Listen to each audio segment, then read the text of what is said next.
Tell Mm. us a bit about women in the workplace and what advice, and this is two-headed here, what Mhm. advice you would give women in the workplace. And Mhm. then what advice would you give employers and organizations that are Mm. hiring and bringing women in?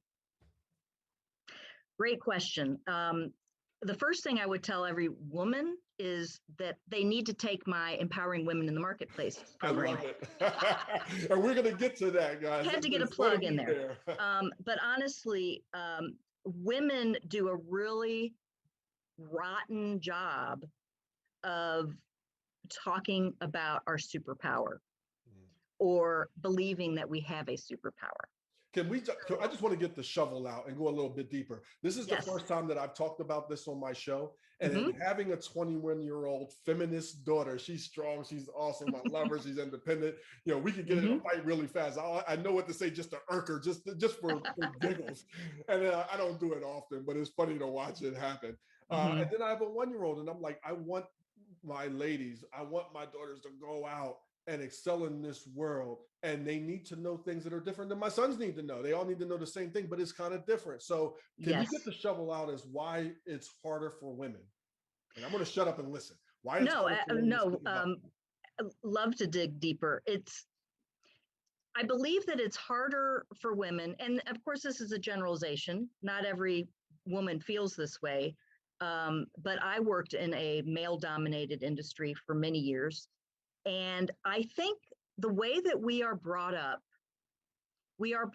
to believe certain things.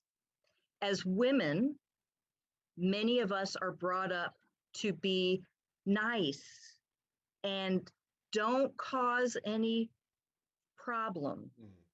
Don't ask why, just be pretty and stand in the corner and do what you were asked to do. Now, of course, that's a pretty big extreme, but I'm saying that to really illustrate what I'm talking about. Sure.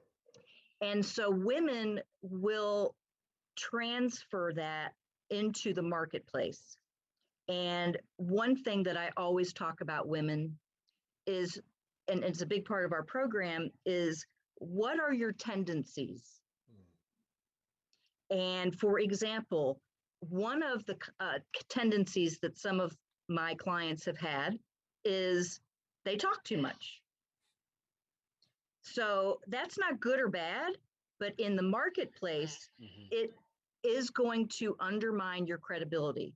So what we work on is you act as though you are a defendant in a courtroom sitting in the interrogation box.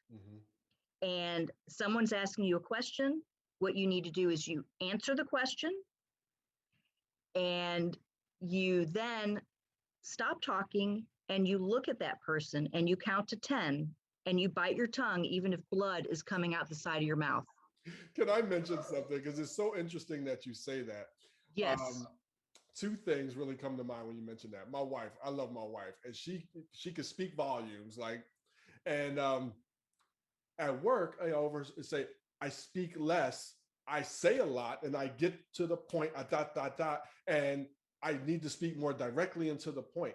And sometimes I miss talking to my girlfriends because I do want to share the backstory of this and that. And she figured how I need to speak here compared how it's best for me to speak here.